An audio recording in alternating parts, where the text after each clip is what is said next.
ಒಂದು ಕಣ್ಣಿಗೆ ಸುಣ್ಣ ಒಂದು ಕಣ್ಣಿಗೆ ಬೆಣ್ಣೆ ಅನ್ನುವಂತಹ ನಿಯಮವನ್ನ ರಾಜೀವ್ ಗಾಂಧಿ ವಸತಿ ನಿಗಮ ಮತ್ತೆ ಜಿಬಿಎ ಮಾಡುವ ರೀತಿ ಕಾಣಿಸ್ತಾ ಇದೆ. ಪ್ರಮುಖವಾಗಿ ಡಿಸೆಂಬರ್ ತಿಂಗಳಲ್ಲಿ ಒಂದಿಷ್ಟು ನಿವಾಸಿಗಳು ರಾಜೀವ್ ಗಾಂಧಿ ವಸತಿ ನಿಗಮದಲ್ಲಿ ಅರ್ಜಿದಾರರು ಏನಿರ್ತಾರೆ ಅವರು ಬಂದು ಮನವಿಯನ್ನ ಸಲ್ಲಿಸುವಂತಹ ಕೆಲಸವನ್ನ ಮಾಡಿದ್ರು. ಅದಾದ ಬಳಿಕ 12ನೇ ತಾರೀಕು ಅಂತ ಹೇಳಿದ್ರೆ ಜನವರಿ 12ರಂದು ನಿಮಗೆ ನಿವಾಸಗಳನ್ನ ಕೊಡ್ತೀನಿ ಅಂತ ಹೇಳಿ ಒಂದಿಷ್ಟು ಭರವಸೆಯನ್ನ ಜಿಬಿಎ ಅಧಿಕಾರಿಗಳು ಮತ್ತೆ ರಾಜೀವ್ ನಿಗಮದ MD ನೀಡಿದ್ರು. ಅದಾದ ಬಳಿಕ ಜನವರಿ 12ನೇ ತಾರೀಕು ಕಳೆದ್ರು ಕೂಡ ಯಾವುದೇ ರೀತಿಯಾದಂತಹ ಉತ್ತರ ಬಂದಿರಲಿಲ್ಲ. 12ನೇ ತಾರೀಕು ಇಲ್ಲಿನ ಏನು ಅರ್ಜಿದಾರರು ಏನಿರ್ತಾರೆ ಅವರೆಲ್ಲ ಬಂದು ಕೂಡ ಧರಣಿಯನ್ನ ನಡೆಸುವಂತಹ ಕೆಲಸವನ್ನ ಮಾಡ್ತಾರೆ. ಆ ಒಂದು ಸಂದರ್ಭದಲ್ಲಿ ಜಿಬಿಎ ಅಧಿಕಾರಿಗಳು ಮತ್ತೆ ಈ ಒಂದು ನಿಗಮದ MD ಏನಿದ್ದಾರೆ ಅವರು ಬಂದು ಜನರನ್ನ ಮಾತನಾಡಿಸುವಂಥದ್ದು ಮತ್ತೆ ಭರವಸೆ ನೀಡುವಂತಹ ಕೆಲಸವನ್ನ ಮಾಡ್ತಾರೆ. ಅದಾದ ಬಳಿಕ ಪ್ರಮುಖವಾಗಿ ಏನು ಜಿಬಿಎಯ ವೆಲ್ಫೇರ್ ಆಫೀಸರ್ ಅದರ ಅಸಿಸ್ಟೆಂಟ್ ಕಮಿಷನರ್ ಏನಿದ್ದಾರೆ ಮುರಳೀಧರ್ ಒಂದು ಜನರಿಗೆ ಭರವಸೆಯನ್ನ ಕೊಡ್ತಾರೆ. ಈ ತಿಂಗಳ ಜನವರಿ ತಿಂಗಳ 31ನೇ ತಾರೀಕು ಈ ಒಂದು ಸಮಸ್ಯೆಯನ್ನ ಸಂಪೂರ್ಣವಾಗಿ ಬಗೆಹರಿಸ್ತೀವಿ ಅಂತ ಹೇಳಿ ಜನರಿಗೆ ಭರವಸೆ ನೀಡೋದ್ರ ಜೊತೆಗೆ ಮಾಧ್ಯಮಕ್ಕೂ ಕೂಡ ಹೇಳಿಕೆಯನ್ನ ನೀಡುವಂತಹ ಕೆಲಸವನ್ನ ಮಾಡ್ತಾರೆ. ಜನವರಿ 31ನೇ ತಾರೀಕು ಸಂಪೂರ್ಣವಾಗಿ ಎಲ್ಲ ಸಮಸ್ಯೆಗಳನ್ನ ಬಗೆಹರಿಸ್ತೀವಿ ಅನ್ನುವಂತ ಮಾತನ್ನ ಕೂಡ ಆಡ್ತಾರೆ. ಆದ್ರೆ ಜನವರಿ 31 ಕಳೆದು ಫೆಬ್ರವರಿ 1, 2 ಬಂದರೂ ಕೂಡ ಯಾವುದೇ ರೀತಿಯಾದಂತಹ ಕ್ರಮವನ್ನ ತೆಗೆದುಕೊಂಡಿಲ್ಲ. ಈ ಹಿನ್ನೆಲೆಯಲ್ಲಿ ಇದೀಗ ಮತ್ತೆ ಒಂದಿಷ್ಟು ಅರ್ಜಿದಾರರು ಈ ಒಂದು ನಿಗಮದ ಮುಂಭಾಗದಲ್ಲಿ ಬಂದು ಕುಳಿತಿರುವಂತದ್ದು. ಅವ್ರನ್ನೇ ಮಾತನಾಡಿಸುವಂತಹ ಕೆಲಸವನ್ನ ಮಾಡ್ತಾ ಹೋಗ್ತೀನಿ. ಈಗ ಅಮ್ಮ 5-5 ಲಕ್ಷ ಕಟ್ಟಿದ್ದೀರಾ ಮನೆಗೆ ಅಂತ, ಎರಡು ಮೂರು ಸಲ ಬಂದಿದ್ದೀರಾ, ಆದ್ರೂ ಕೂಡ 50 ಸಾವಿರ ಅಂತ ಇಲ್ಲ ಸ್ವಾಮಿ, ಕಟ್ಟಿರೋದು 5,000 ರಸೀದಿ ಐತೆ, ಎಲ್ಲ ಐತೆ. 15 ಲಕ್ಷ ಕಟ್ಟಬೇಕು ಅಂದ್ರು ಸ್ವಾಮಿ. ನಾವು ಕೂಲಿ ಮಾಡ್ಕೊಂಡು ತಿನ್ನೋದು 15 ಲಕ್ಷ ಇಲ್ಲ, 1 ಲಕ್ಷ 1.5 ಲಕ್ಷ ಕಟ್ಕೊಂಡು ನಮ್ಮ ಸ್ವಂತಕ್ಕೆ ಮಾಡ್ರಿ ಅಂದು ನಾವು ಮಾಡಲ್ಲ ಅನ್ನೋದಕ್ಕೆ ಕ್ಯಾನ್ಸಲ್ ಮಾಡಿ ನಮ್ಮ ದುಡ್ಡು ನಮಗೆ ಕೊಡ್ರಿ ಅಂದರು. ಅವರೇನು 6 ತಿಂಗಳ ಹತ್ರ ಓಡಾಡಿ 10 ರೂಪಾಯಿ ಬಡ್ಡಿ ತಂದು ಜೀವನ ಮಾಡಿ ಮನೇನೂ ಕೊಟ್ಟಿಲ್ಲ, ದುಡ್ಡು ಕೊಟ್ಟಿಲ್ಲ. ಅಷ್ಟು ಬಿಟ್ಟರೆ ಏನಿಲ್ಲ, ಎಲ್ಲದೂ ಐತೆ. ಇದು ಏನ್ ಹೇಳ್ತಾ ಇದಾರೆ? 2-3 ಸಲ ಬಂದ್ರಿ, ಏನ್ ಹೇಳ್ತಾ ಇದಾರೆ? ಏನು ತಪ್ಪಿಸ್ಕೊಂಡು ಓಡಾಡ್ತಾ ಇದ್ದಾರೆ ಸ್ವಾಮಿ. ಏನೂ ಇಲ್ಲ, ಅವ್ರು ಹಾಕಿಲ್ಲ, ಇವ್ರು ಹಾಕಿಲ್ಲ, ಅವ್ರನ್ನ ಕಾಣು ಇವ್ರನ್ನ ಕಾಣು, ಸಾಯಂಕಾಲ ಕಂಡು ಕೊಟ್ಲೆ ಅವ್ರು ಹೋಗ್ಬಿಡ್ತಾರೆ ತಪ್ಪಿಸ್ಕೊಂಡು. ನಮಗೆ ಕಾಣಂಗೆ ಇಲ್ಲ. ಒಳಗಿದ್ರು ಇಬ್ಬರು ಮೂವರು ಇಲ್ಲ ಅಂತ ಹೊರಗಿಂದ ಒಳಕ್ಕೆ ಬೀಗ ಹಾಕ್ಬಿಟ್ರು. ಅವತ್ತು ಮೊನ್ನೆ 3 ವಾರ ಬಂದೆ ಕೂಲಿ ಮಾಡೋದು ಬಿಟ್ಟು. ಮಕ್ಕಳು ಉಪವಾಸ, ನಾವು ಉಪವಾಸ. ಹಂಗಾಗಿ ಸ್ವಾಮಿ ಹೆಂಗಾರ ಮಾಡು ಅಂದ್ರೆ ಇಲ್ಲ, ಮೇಲಧಿಕಾರಿ ಮಾಡಿದರೆ ನಾವು ಮಾಡೋದು ಅಂದರು. ಆಮೇಲೆ ಸಿದ್ದರಾಮಣ್ಣವ್ರ ಆಫೀಸಿಗೆ ಹೋಗಿ ಇದು ಮಾಡೋದಕ್ಕೆ ಅವ್ರು ಗಳ್ಳನ್ನ ನಕ್ಕರು. ಹೋಗಜ್ಜಿ, ನಿನಗೆ ದುಡ್ಡು ಬರಲ್ಲ, ನಿನಗೆ ಇದು ಬರಲ್ಲ, ಸುಮ್ಮನೆ ಯಾಕೆ ಬರ್ತೀಯ ಅಂದರು. ನಾವು ಕೂಲಿ ಮಾಡಿ ಇದು ಮಾಡಿರೋದು, ನಮಗೆ ಮನೆನಾರ ಬೇಕು, ದುಡ್ಡಾರ ಬೇಕಪ್ಪ, ಈ ಥರ ಮಾಡಬಾರ್ದು.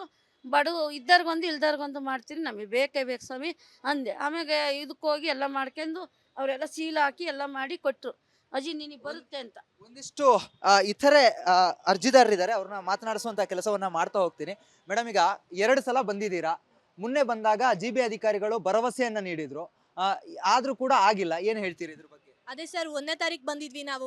ಅವತ್ತು ಇವರೇ ಇದ್ರು ಕೂಡ, ಜಮೀರ್ ಸರ್ ಇದ್ರು ಕೂಡ ನಮ್ಮನ್ನು ಬಂದು ಮಾತಾಡಿಸ್ಲಿಲ್ಲ. ನಾವು ನೈಟ್ 8-9 ಗಂಟೆವರೆಗೂ ಕೂತಾಗ ಬಂದು 12ನೇ ತಾರೀಕು ಬನ್ನಿ ಅಂತ ಹೇಳಿದ್ರು. 12ನೇ ತಾರೀಕು ಬಂದರೆ ಅವರು BBMPಯಿಂದ AC ಸರ್ ಬಂದ್ಬಿಟ್ಟು ನೀವು 31ಕ್ಕೆ ನಾನು ಎಲ್ಲ ಕ್ಲಿಯರ್ ಮಾಡ್ತೀನಿ, ನಿಮ್ಮ ರಿಜಿಸ್ಟ್ರೇಷನ್ ಬಿಡ್ತೀನಿ ಅಂತ ಹೇಳಿದ್ರು. ನಮ್ಗೇನು ಇನ್ಫಾರ್ಮೇಷನ್ ಕೊಟ್ಟಿಲ್ಲ ಸರ್. ನಾವು ಎಷ್ಟು ದಿನ ಅಂತ ಸರ್ ತಿರ್ಗಕ್ಕಾಗತ್ತೆ? ನಾವು ಎಲ್ಲ ಕೆಲಸ ಬಿಟ್ಬಿಟ್ಟು, ಮನೆ ಕೆಲಸ ಬಿಟ್ಟು ಎಲ್ಲ ದಿನಗೂಲಿ ಕೆಲಸ ಮಾಡವ್ರೆ. ಯಾರು ಏನು ತಿಂಗಳಿಗೆ 1,50,000 40,000 ಪೇಮೆಂಟ್ ತಗೊಳ್ಳೋರು ಯಾರು ಇಲ್ಲ ಇಲ್ಲಿ. ದಿನ ಬಂದು ಇವ್ರನ್ನ ಕಾಯೋದಿಕ್ಕೆ ನಾವು 10 ತಿಂಗಳಾಗಿದೆ ಸರ್ ನಮಗೆ ದುಡ್ಡು ಬಂದು. ನಾವು EMI ಕೂಡ ಕಟ್ತಾ ಇದೀವಿ, ಬ್ಯಾಂಕ್ ಲೋನ್ ಕೂಡ ಆಗಿದೆ ನಮ್ದು. 5ನೇ ತಾರೀಕು ಲೋನು ಇದೆ. ನಮಗೆ ಮನೆ ಬಾಡಿಗೆನೂ ಕಟ್ಟಕ್ಕಾಗ್ತಾ ಇಲ್ಲ, ಈ ಕಡೆ ಲೋನು ಕಟ್ಟಕ್ಕಾಗ್ತಾ ಇಲ್ಲ. ಇವ್ರು ನೋಡಿದ್ರೆ ಒಂದು 10 ದಿನ 15 ದಿನ ತಿಂಗಳು ಅಂತ ಹೇಳಿ ಟೈಮ್ ತಗೋತಾರೆ ಹೊರತು ನಮಗೆ ಕೆಲಸ ಮಾಡ್ತಾ ಇಲ್ಲ. 3 ಸರಿ ನಾವು ಟೈಮ್ ಕೊಟ್ಟಿದ್ದೀವಿ, ನಮ್ಗೆ ಇನ್ನೂ ಕೊಡೋದಿಕ್ಕಾಗಲ್ಲ ಸರ್. ಅವ್ರನ್ನ ನಾವು ಒಪ್ಪಿನೇ ನಾವು ನೈಟ್ ಕೂಡ ಹೇಳಿ ಟೈಮ್ ಕೊಟ್ಟಿದ್ದೀವಿ. ನಮ್ಗೆ ದಿನ ಕಾಯಕ್ಕಾಗಲ್ಲ. ಕಮಿಷನರೇ ಬರಲಿ, BBMP ಕಮಿಷನರ್ ಇಲ್ಲೇ ಬರಲಿ, ನಮಗೆ ಕ್ಲಿಯರ್ ಮಾಡಲಿ, ನಾವು ಅಲ್ಲಿವರೆಗೂ ಹೋಗಲ್ಲ ಸರ್. CM ಸರ್ ಇದು ನೋಡಿ ನಮಗೆ ಕ್ಲಿಯರ್ ಮಾಡ್ಕೊಡೋವರೆಗೂ ನಾವು ಇಲ್ಲೇ ಕೂತ್ಕೋತೀವಿ ಸರ್. ನಮ್ಮ ಮನೆಗೆ ಕೊಡಬೇಕು. ಮೊನ್ನೆ 12ನೇ ತಾರೀಕು ಬಂದಾಗ ಜಿಬಿಎಯ ವೆಲ್ಫೇರ್ ಆಫೀಸರ್ ಮುರಳೀಧರ್ ಬಂದಿದ್ರು. ಅವ್ರು ಕಡಾಖಂಡಿತವಾಗಿ ನಿಮಗೆ 31ನೇ ತಾರೀಕಿನ ಒಳಗಾಗಿ ನಿವೇಶನಗಳನ್ನ ಹಂಚ್ತೀನಿ ಅಂತ ಹೇಳಿದ್ರು.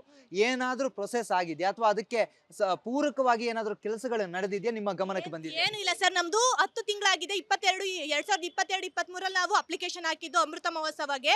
ಆಮೇಲೆ ಈಗ 10 ತಿಂಗಳಿಂದ ದುಡ್ಡು ಬಂದಿದೆ ನಮ್ಗೆ ಅದ್ರದ್ದು 5 ಲಕ್ಷ. ಈಗ ನೋಡಿದ್ರೆ ಮಾಜೂರಾಗಿ ನಮ್ಗೆ 8 ತಿಂಗಳಾಗಿದೆ. ನಮ್ದೆಲ್ಲ ಪ್ರೋಸೆಸ್ ಮುಗ್ದೆ 8 ತಿಂಗಳಾಗಿದೆ. ಈಗ ಝೋನಲ್ಲಿ ಇದೆ ಅಂತಾರೆ. ಇಂಜಿನಿಯರ್ ಹತ್ರಕ್ಕೆ ಹೋಗಿ ಡಿಸೆಂಬರ್ ಅಲ್ಲಿ ಹೋಗಿದೆ. ಅವ್ರು ನೋಡಿದ್ರೆ 12ನೇ ತಾರೀಕು ಬಂದ್ಬಿಟ್ಟು ಝೋನಲ್ಲಿ ಇದೆ ಇರಿ, ನಿಮ್ಗೆ ಕಳಿಸ್ತೀವಿ, ನಾವು ಮಾಡ್ತೀವಿ ಅಂತ ಹೇಳಿದ್ರು. ಅದಿನ್ನೂ ಅಲ್ಲೇ ಕುತ್ಕೊಂಡಿದೆ. ಝೋನಿಂದ ಇಂಜಿನಿಯರ್ಗೆ ಹೋಗಿದೆ. ಇವ್ರು ಏನು ಪ್ರೋಸೆಸ್ಸೇ ಮಾಡ್ತಾ ಇಲ್ಲ ಸರ್. ನಮ್ಗೇನು ಕಾಲ್ ಕೂಡ ಬಂದಿಲ್ಲ, ರಿಪ್ಲೈನು ಬಂದಿಲ್ಲ. ಇವ್ರು ಎಷ್ಟು ವರ್ಷ ಮಾಡ್ತಾರೋ ನಮ್ಗೆ ಗೊತ್ತೂ ಇಲ್ಲ. ನಾವು ಸಾಯೋಣ ಸರ್, ನಮ್ಗೆ ಇವ್ರಗಳ ಹತ್ರ ನಾವು ತಿಳ್ಕೊಂಡು ಆಗಲ್ಲ, ನಾವು ಇಲ್ಲೇ ಕುತ್ಕೋತೀವಿ ಸರ್. ಇವ್ರು ಕೊಟ್ಬಿಡ್ಲಿ ಇವತ್ತು, ನಾವೇನೇ ಆದ್ರೂ ಎದ್ದು ಹೋಗಲ್ಲ. ಇವತ್ತು ಇಲ್ಲೇ ಇರ್ತೀವಿ ನಾವು. ಇಷ್ಟು ಅರ್ಜಿದಾರರು ಹೇಳ್ತಾ ಇರುವಂತದ್ದು ಪ್ರಮುಖವಾಗಿ 3 ಬಾರಿ ಬಂದಾಗ ಭರವಸೆಗಳನ್ನ ನೀಡಿದ್ದಾರೆ. ಆದ್ರೆ ಯಾವುದೇ ರೀತಿಯಾದಂತಹ ಪ್ರೊಸೆಸ್ ಅನ್ನ ನಡೆಸ್ತಾ ಇಲ್ಲ. GBA ಆಯುಕ್ತರು ಮತ್ತೆ ನಿಗಮದ MD ಬರೋವರೆಗೂ ಬಂದು ನಮ್ಮ ಸಮಸ್ಯೆಯನ್ನ ಬಗೆಹರಿಸುವವರೆಗೂ ನಾವು ಸ್ಥಳವನ್ನ ಬಿಟ್ಟು ಕದಲೋದಿಲ್ಲ ಅಂತ ಹೇಳಿ ಒತ್ತಾಯವನ್ನ ಮಾಡ್ತಾ ಇರುವಂತದ್ದು. ಕ್ಯಾಮರಾ ಪರ್ಸನ್ ಲೋಹಿತ್ ಜೊತೆಗೆ ಚರಣ್, ರಿಪಬ್ಲಿಕ್ ಕನ್ನಡ, ಬೆಂಗಳೂರು. ಒಂದು ಕಣ್ಣಿಗೆ ಸುಣ್ಣ ಒಂದು ಕಣ್ಣಿಗೆ ಬೆಣ್ಣೆ ಅನ್ನುವಂತಹ ನಿಯಮವನ್ನ ರಾಜೀವ್ ಗಾಂಧಿ ವಸತಿ ನಿಗಮ ಮತ್ತೆ GBA ಮಾಡುವ ರೀತಿ ಕಾಣಿಸ್ತಾ ಇದೆ. ಪ್ರಮುಖವಾಗಿ ಡಿಸೆಂಬರ್ ತಿಂಗಳಲ್ಲಿ ಒಂದಿಷ್ಟು ನಿವಾಸಿಗಳು ರಾಜೀವ್ ಗಾಂಧಿ ವಸತಿ ನಿಗಮದಲ್ಲಿ ಅರ್ಜಿದಾರರು ಏನಿರ್ತಾರೆ ಅವರು ಬಂದು ಮನವಿಯನ್ನ ಸಲ್ಲಿಸುವಂತಹ ಕೆಲಸವನ್ನ ಮಾಡಿದ್ರು. ಅದಾದ ಬಳಿಕ 12ನೇ ತಾರೀಕು ಅಂತ ಹೇಳಿದ್ರೆ ಜನವರಿ 12ರಂದು ನಿಮಗೆ ನಿವಾಸಗಳನ್ನ ಕೊಡ್ತೀನಿ ಅಂತ ಹೇಳಿ ಒಂದಿಷ್ಟು ಭರವಸೆಯನ್ನ GBA ಅಧಿಕಾರಿಗಳು ಮತ್ತೆ ರಾಜೀವ್ ನಿಗಮದ MD ನೀಡಿದ್ರು. ಅದಾದ ಬಳಿಕ ಜನವರಿ 12ನೇ ತಾರೀಕು ಕಳೆದ್ರು ಕೂಡ ಯಾವುದೇ ರೀತಿಯಾದಂತಹ ಉತ್ತರ ಬಂದಿರಲಿಲ್ಲ. 12ನೇ ತಾರೀಕು ಇಲ್ಲಿನ ಏನು ಅರ್ಜಿದಾರರು ಏನಿರ್ತಾರೆ ಅವರೆಲ್ಲ ಬಂದು ಕೂಡ ಧರಣಿಯನ್ನ ನಡೆಸುವಂತಹ ಕೆಲಸವನ್ನ ಮಾಡ್ತಾರೆ. ಆ ಒಂದು ಸಂದರ್ಭದಲ್ಲಿ GBA ಅಧಿಕಾರಿಗಳು ಮತ್ತೆ ಈ ಒಂದು ನಿಗಮದ MD ಏನಿದ್ದಾರೆ ಅವರು ಬಂದು ಜನರನ್ನ ಮಾತನಾಡಿಸುವಂಥದ್ದು ಮತ್ತೆ ಭರವಸೆ ನೀಡುವಂತಹ ಕೆಲಸವನ್ನ ಮಾಡ್ತಾರೆ. ಅದಾದ ಬಳಿಕ ಪ್ರಮುಖವಾಗಿ ಏನು GBA ವೆಲ್ಫೇರ್ ಆಫೀಸರ್ ಅದರ ಅಸಿಸ್ಟೆಂಟ್ ಕಮಿಷನರ್ ಏನಿದ್ದಾರೆ ಮುರಳೀಧರ್ ಒಂದು ಜನರಿಗೆ ಭರವಸೆಯನ್ನ ಕೊಡ್ತಾರೆ. ಈ ತಿಂಗಳ ಜನವರಿ ತಿಂಗಳ 31ನೇ ತಾರೀಕು ಈ ಒಂದು ಸಮಸ್ಯೆಯನ್ನ ಸಂಪೂರ್ಣವಾಗಿ ಬಗೆಹರಿಸ್ತೀವಿ ಅಂತ ಹೇಳಿ ಜನರಿಗೆ ಭರವಸೆ ನೀಡೋದ್ರ ಜೊತೆಗೆ ಮಾಧ್ಯಮಕ್ಕೂ ಕೂಡ ಹೇಳಿಕೆಯನ್ನ ನೀಡುವಂತಹ ಕೆಲಸವನ್ನ ಮಾಡ್ತಾರೆ. ಜನವರಿ 31ನೇ ತಾರೀಕು ಸಂಪೂರ್ಣವಾಗಿ ಎಲ್ಲ ಸಮಸ್ಯೆಗಳನ್ನ ಬಗೆಹರಿಸ್ತೀವಿ ಅನ್ನುವಂತ ಮಾತನ್ನ ಕೂಡ ಆಡ್ತಾರೆ. ಆದ್ರೆ ಜನವರಿ 31 ಕಳೆದು ಫೆಬ್ರವರಿ 1, 2 ಬಂದರೂ ಕೂಡ ಯಾವುದೇ ರೀತಿಯಾದಂತಹ ಕ್ರಮವನ್ನ ತೆಗೆದುಕೊಂಡಿಲ್ಲ. ಈ ಹಿನ್ನೆಲೆಯಲ್ಲಿ ಇದೀಗ ಮತ್ತೆ ಒಂದಿಷ್ಟು ಅರ್ಜಿದಾರರು ಈ ಒಂದು ನಿಗಮದ ಮುಂಭಾಗದಲ್ಲಿ ಬಂದು ಕುಳಿತಿರುವಂತದ್ದು. ಅವ್ರನ್ನೇ ಮಾತನಾಡಿಸುವಂತಹ ಕೆಲಸವನ್ನ ಮಾಡ್ತಾ ಹೋಗ್ತೀನಿ. ಈಗ ಅಮ್ಮ 5-5 ಲಕ್ಷ ಕಟ್ಟಿದ್ದೀರಾ ಮನೆಗೆ ಅಂತ, 2-3 ಸಲ ಬಂದಿದ್ದೀರಾ, ಆದ್ರೂ ಕೂಡ 50 ಸಾವಿರ ಅಂತ ಇಲ್ಲ ಸ್ವಾಮಿ, ಕಟ್ಟಿರೋದು 5,000 ರಸೀದಿ ಐತೆ, ಎಲ್ಲ ಐತೆ. 15 ಲಕ್ಷ ಕಟ್ಟಬೇಕು ಅಂದ್ರು ಸ್ವಾಮಿ. ನಾವು ಕೂಲಿ ಮಾಡ್ಕೊಂಡು ತಿನ್ನೋದು 15 ಲಕ್ಷ ಇಲ್ಲ, 1 ಲಕ್ಷ 1.5 ಲಕ್ಷ ಕಟ್ಕೊಂಡು ನಮ್ಮ ಸ್ವಂತಕ್ಕೆ ಮಾಡ್ರಿ ಅಂದು ನಾವು ಮಾಡಲ್ಲ ಅನ್ನೋದಕ್ಕೆ ಕ್ಯಾನ್ಸಲ್ ಮಾಡಿ ನಮ್ಮ ದುಡ್ಡು ನಮಗೆ ಕೊಡ್ರಿ ಅಂದರು. ಅವರೇನು 6 ತಿಂಗಳ ಹತ್ರ ಓಡಾಡಿ 10 ರೂಪಾಯಿ ಬಡ್ಡಿ ತಂದು ಜೀವನ ಮಾಡಿ ಮನೆಯೂ ಕೊಟ್ಟಿಲ್ಲ, ದುಡ್ಡು ಕೊಟ್ಟಿಲ್ಲ. ಅಷ್ಟು ಬಿಟ್ಟರೆ ಏನಿಲ್ಲ, ಎಲ್ಲದೂ ಹೋಯ್ತು. ಇದು ಏನು ಹೇಳ್ತಾ ಇದ್ದಾರೆ? 2-3 ಸಲ ಬಂದ್ರಿ, ಏನು ಹೇಳ್ತಾ ಇದ್ದಾರೆ? ಏನು ತಪ್ಪಿಸ್ಕೊಂಡು ಓಡಾಡ್ತಾ ಇದ್ದಾರೆ ಸ್ವಾಮಿ. ಏನೂ ಇಲ್ಲ, ಅವ್ರು ಹಾಕಿಲ್ಲ, ಇವ್ರು ಹಾಕಿಲ್ಲ, ಅವ್ರನ್ನ ಕಾಣು ಇವ್ರನ್ನ ಕಾಣು, ಸಾಯಂಕಾಲ ಕಂಡು ಕೊಟ್ಲೆ ಅವ್ರು ಹೋಗ್ಬಿಡ್ತಾರೆ ತಪ್ಪಿಸ್ಕೊಂಡು. ನಮಗೆ ಕಾಣಂಗೆ ಇಲ್ಲ. ಒಳಗಿದ್ರು 2-3 ಇಲ್ಲ ಅಂತ ಹೊರಗಿಂದ ಒಳಕ್ಕೆ ಬೀಗ ಹಾಕ್ಬಿಟ್ರು. ಅವತ್ತು ಮೊನ್ನೆ 3 ವಾರ ಬಂದೆ ಕೂಲಿ ಮಾಡೋದು ಬಿಟ್ಟು. ಮಕ್ಕಳು ಉಪವಾಸ, ನಾವು ಉಪವಾಸ. ಹಂಗಾಗಿ ಸ್ವಾಮಿ ಹೆಂಗಾರ ಮಾಡು ಅಂದ್ರೆ ಇಲ್ಲ, ಮೇಲಧಿಕಾರಿ ಮಾಡಿದರೆ ನಾವು ಮಾಡೋದು ಅಂದರು. ಆಮೇಲೆ ಸಿದ್ದರಾಮಣ್ಣವ್ರ ಆಫೀಸಿಗೆ ಹೋಗಿ ಇದು ಮಾಡೋದಕ್ಕೆ ಅವ್ರು ಗಳ್ಳನ್ನ ನಕ್ಕರು. ಹೋಗಜ್ಜಿ, ನಿನಗೆ ದುಡ್ಡು ಬರಲ್ಲ, ನಿನಗೆ ಇದು ಬರಲ್ಲ, ಸುಮ್ಮನೆ ಯಾಕೆ ಬರ್ತೀಯ ಅಂದರು. ನಾವು ಕೂಲಿ ಮಾಡಿ ಇದು ಮಾಡಿರೋದು, ನಮಗೆ ಮನೆನಾರ ಬೇಕು, ದುಡ್ಡಾರ ಬೇಕಪ್ಪ, ಈ ಥರ ಮಾಡಬಾರ್ದು. ಬಡವ ಇದ್ದವ್ರಿಗೊಂದು ಇಲ್ದವ್ರಿಗೊಂದು ಮಾಡ್ತೀರಿ, ನಮಗೆ ಬೇಕೇ ಬೇಕು ಸ್ವಾಮಿ ಅಂದೆ. ಆಮೇಲೆ ಇದಕ್ಕೆ ಹೋಗಿ ಎಲ್ಲ ಮಾಡ್ಕೊಂಡು ಅವರೆಲ್ಲ ಸೀಲ್ ಹಾಕಿ ಎಲ್ಲ ಮಾಡಿ ಕೊಟ್ಟರು. ಅಜ್ಜಿ ನಿನಗೆ ಬರುತ್ತೆ ಅಂತ. ಒಂದಿಷ್ಟು ಇತರೆ ಅರ್ಜಿದಾರರಿದ್ದಾರೆ, ಅವ್ರನ್ನ ಮಾತನಾಡಿಸುವಂತ ಕೆಲಸವನ್ನ ಮಾಡ್ತಾ ಹೋಗ್ತೀನಿ. ಮೇಡಮ್, ಈಗ 2 ಸಲ ಬಂದಿದ್ದೀರಾ. ಮುನ್ನೆ ಬಂದಾಗ GBA ಅಧಿಕಾರಿಗಳು ಭರವಸೆಯನ್ನ ನೀಡಿದ್ರು, ಆದ್ರೂ ಕೂಡ ಆಗಿಲ್ಲ. ಏನ್ ಹೇಳ್ತೀರಿ ಇದ್ರ ಬಗ್ಗೆ? ಅದೇ ಸರ್, 1ನೇ ತಾರೀಕು ಬಂದಿದ್ವಿ ನಾವು. ಅವತ್ತು ಇವರೇ ಇದ್ರು ಕೂಡ, ಜಮೀರ್ ಸರ್ ಇದ್ರು ಕೂಡ ನಮ್ಮನ್ನು ಬಂದು ಮಾತಾಡಿಸ್ಲಿಲ್ಲ. ನಾವು ನೈಟ್ 8-9 ಗಂಟೆವರೆಗೂ ಕೂತಾಗ ಬಂದು 12ನೇ ತಾರೀಕು ಬನ್ನಿ ಅಂತ ಹೇಳಿದ್ರು. 12ನೇ ತಾರೀಕು ಬಂದರೆ ಅವರು BBMPಯಿಂದ AC ಸರ್ ಬಂದ್ಬಿಟ್ಟು ನೀವು 31ಕ್ಕೆ ನಾನು ಎಲ್ಲ ಕ್ಲಿಯರ್ ಮಾಡ್ತೀನಿ, ನಿಮ್ಮ ರಿಜಿಸ್ಟ್ರೇಷನ್ ಬಿಡ್ತೀನಿ ಅಂತ ಹೇಳಿದ್ರು. ನಮ್ಗೇನು ಇನ್ಫಾರ್ಮೇಷನ್ ಕೊಟ್ಟಿಲ್ಲ ಸರ್. ನಾವು ಎಷ್ಟು ದಿನ ಅಂತ ಸರ್ ತಿರ್ಗಕ್ಕಾಗತ್ತೆ? ನಾವು ಎಲ್ಲ ಕೆಲಸ ಬಿಟ್ಬಿಟ್ಟು, ಮನೆ ಕೆಲಸ ಬಿಟ್ಟು ಎಲ್ಲ ದಿನಗೂಲಿ ಕೆಲಸ ಮಾಡೋರೆ. ಯಾರು ಏನು ತಿಂಗಳಿಗೆ 1,50,000 40,000 ಪೇಮೆಂಟ್ ತಗೊಳ್ಳೋರು ಯಾರು ಇಲ್ಲ ಇಲ್ಲಿ. ದಿನ ಬಂದು ಇವ್ರನ್ನ ಕಾಯೋದಿಕ್ಕೆ ನಾವು 10 ತಿಂಗಳಾಗಿದೆ ಸರ್. ನಮಗೆ ದುಡ್ಡು ಬಂದು ನಾವು EMI ಕೂಡ ಕಟ್ತಾ ಇದೀವಿ, ಬ್ಯಾಂಕ್ ಲೋನ್ ಕೂಡ ಆಗಿದೆ ನಮ್ದು. 5ನೇ ತಾರೀಕು ಲೋನು ಇದೆ. ನಮಗೆ ಮನೆ ಬಾಡಿಗೆನೂ ಕಟ್ಟಕ್ಕಾಗ್ತಾ ಇಲ್ಲ, ಈ ಕಡೆ ಲೋನು ಕಟ್ಟಕ್ಕಾಗ್ತಾ ಇಲ್ಲ. ಇವ್ರು ನೋಡಿದ್ರೆ ಒಂದು 10 ದಿನ 15 ದಿನ ತಿಂಗಳು ಅಂತ ಹೇಳಿ ಟೈಮ್ ತಗೋತಾರೆ ಹೊರತು ನಮಗೆ ಕೆಲಸ ಮಾಡ್ತಾ ಇಲ್ಲ. 3 ಸರಿ ನಾವು ಟೈಮ್ ಕೊಟ್ಟಿದ್ದೀವಿ, ನಮ್ಗೆ ಇನ್ನೂ ಕೊಡೋದಿಕ್ಕಾಗಲ್ಲ ಸರ್. ಅವ್ರನ್ನ ನಾವು ಒಪ್ಪಿನೇ ನಾವು ನೈಟ್ ಕೂಡ ಹೇಳಿ ಟೈಮ್ ಕೊಟ್ಟಿದ್ದೀವಿ. ನಮ್ಗೆ ದಿನ ಕಾಯಕ್ಕಾಗಲ್ಲ.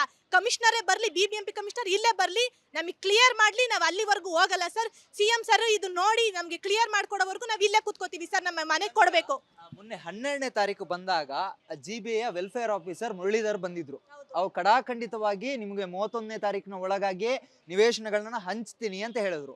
ಏನಾದ್ರೂ ಪ್ರೊಸೆಸ್ ಆಗಿದೆಯಾ ಅಥವಾ ಅದಕ್ಕೆ ಪೂರಕವಾಗಿ ಏನಾದ್ರೂ ಕೆಲಸಗಳು ನಡೆದಿದೆಯಾ, ನಿಮ್ಮ ಗಮನಕ್ಕೆ ಬಂದಿದೆ? ಏನು ಇಲ್ಲ ಸರ್, ನಮ್ದು 10 ತಿಂಗಳಾಗಿದೆ. 2022-2023 ನಾವು ಅಪ್ಲಿಕೇಶನ್ ಹಾಕಿದ್ದು ಅಮೃತ ಮಹೋತ್ಸವಗೆ. ಆಮೇಲೆ ಈಗ 10 ತಿಂಗಳಿಂದ ದುಡ್ಡು ಬಂದಿದೆ ನಮ್ಗೆ ಅದ್ರದ್ದು 5 ಲಕ್ಷ. ಈಗ ನೋಡಿದ್ರೆ ಮಾಜೂರಾಗಿ ನಮ್ಗೆ 8 ತಿಂಗಳಾಗಿದೆ. ನಮ್ದೆಲ್ಲ ಪ್ರೋಸೆಸ್ ಮುಗ್ದೆ 8 ತಿಂಗಳಾಗಿದೆ. ಈಗ ಝೋನ್ ಅಲ್ಲಿ ಇದೆ ಅಂತಾರೆ, ಇಂಜಿನಿಯರ್ ಹತ್ರಕ್ಕೆ ಹೋಗಿ ಡಿಸೆಂಬರ್ ಅಲ್ಲಿ ಹೋಗಿದೆ. ಅವ್ರು ನೋಡಿದ್ರೆ 12ನೇ ತಾರೀಕು ಬಂದ್ಬಿಟ್ಟು ಝೋನ್ ಅಲ್ಲಿ ಇದೆ, ಇರಿ ನಿಮ್ಗೆ ಕಳಿಸ್ತೀವಿ, ನಾವು ಮಾಡ್ತೀವಿ ಅಂತ ಹೇಳಿದ್ರು. ಅದಿನ್ನು ಅಲ್ಲೇ ಕುತ್ಕೊಂಡಿದೆ. ಝೋನ್ ಇಂದ ಇಂಜಿನಿಯರ್ಗೆ ಹೋಗಿದೆ. ಇವ್ರು ಏನು ಪ್ರೋಸೆಸ್ ಮಾಡ್ತಾ ಇಲ್ಲ ಸರ್. ನಮ್ಗೇನು ಕಾಲ್ ಕೂಡ ಬಂದಿಲ್ಲ, ರಿಪ್ಲೈನು ಬಂದಿಲ್ಲ. ಇವ್ರು ಎಷ್ಟು ವರ್ಷ ಮಾಡ್ತಾರೋ ನಮ್ಗೆ ಗೊತ್ತೂ ಇಲ್ಲ. ನಾವು ಸಾಯೋಣ ಸರ್, ನಮ್ಗೆ ಇವ್ರಗಳ ಹತ್ರ ನಾವು ತಿಳ್ಕೊಂಡು ಆಗಲ್ಲ, ನಾವು ಇಲ್ಲೇ ಕುತ್ಕೋತೀವಿ ಸರ್. ಇವ್ರು ಕೊಟ್ಬಿಡ್ಲಿ ಇವತ್ತು, ನಾವೇನೇ ಆದ್ರೂ ಎದ್ದು ಹೋಗಲ್ಲ, ಇವತ್ತು ಇಲ್ಲೇ ಇರ್ತೀವಿ ನಾವು. ಇಷ್ಟು ಅರ್ಜಿದಾರರು ಹೇಳ್ತಾ ಇರುವಂತದ್ದು. ಪ್ರಮುಖವಾಗಿ 3 ಬಾರಿ ಬಂದಿದ್ದೀವಿ, ಬಂದಾಗ ಭರವಸೆಗಳನ್ನ ನೀಡಿದ್ದಾರೆ, ಆದ್ರೆ ಯಾವುದೇ ರೀತಿಯಾದಂತಹ ಪ್ರೊಸೆಸ್ ಅನ್ನ ನಡೆಸ್ತಾ ಇಲ್ಲ. GBA ಆಯುಕ್ತರು ಮತ್ತೆ ನಿಗಮದ MD ಬರೋವರೆಗೂ, ಬಂದು ನಮ್ಮ ಸಮಸ್ಯೆಯನ್ನ ಬಗೆಹರಿಸುವವರೆಗೂ ನಾವು ಸ್ಥಳವನ್ನ ಬಿಟ್ಟು ಕದಲೋದಿಲ್ಲ ಅಂತ ಹೇಳಿ ಒತ್ತಾಯವನ್ನ ಮಾಡ್ತಾ ಇರುವಂತದ್ದು. ಕ್ಯಾಮರಾ ಪರ್ಸನ್ ಲೋಹಿತ್ ಜೊತೆಗೆ ಚರಣ್, ರಿಪಬ್ಲಿಕ್ ಕನ್ನಡ, ಬೆಂಗಳೂರು.